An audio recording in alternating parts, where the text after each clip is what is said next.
राहुल गांधी कायम खोटं बोलतात आणि राहुल गांधी खरं बोलत असल्याची स्वप्न आता महाराष्ट्रातील नेत्यांनाही पडत आहेत। मतचोरीच्या आरोपांनंतर फडणवीसांचा हल्लाबोल।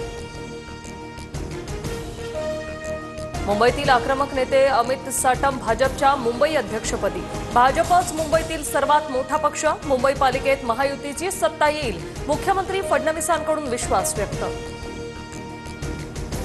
डीजेऐवजी बँड पथक, ढोल पथकावर भर द्या, नेत्यांनी पैसे न दिल्यास माझी बॅग उघडीच आहे, संजय शिरसाट यांचं मिश्किल वक्तव्य। लुटलेले पैसे शिरसाटांच्या बॅगेत, भ्रष्टाचाराच्या पैशांवर गणेशोत्सव साजरा करा हा स्पष्ट संदेश। तर शिरसाटांच्या डीजेवरील वक्तव्यानंतर संजय राऊतांची टीका। नगरविकास विभागाच्या कामगिरीवर मुख्यमंत्री फडणवीसांकडून तीव्र नाराजी व्यक्त। केंद्राच्या निधीतून योजनांचं काम योग्य प्रकारे होत नसल्याने कामकाजात सुधारणा करण्याचे फडणवीसांचे निर्देश, सूत्रांची माहिती।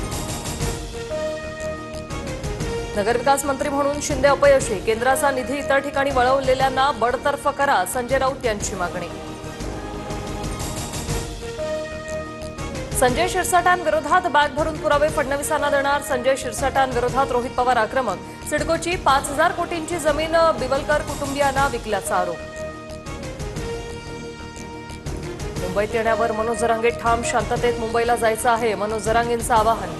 तर मराठा समाजाला 10% आरक्षण, तरीही त्यांच्या मागण्या समजून घेऊ, मुख्यमंत्र्यांची प्रतिक्रिया। जरांगेंच्या 29 ऑगस्टच्या आंदोलनाविरोधात आम्ही रस्त्यावर उतरू, जरांगेंना कोण पैसे देतं, वेळ आल्यावर नाव जाहीर करणार, लक्ष्मण हाकेंचा इशारा।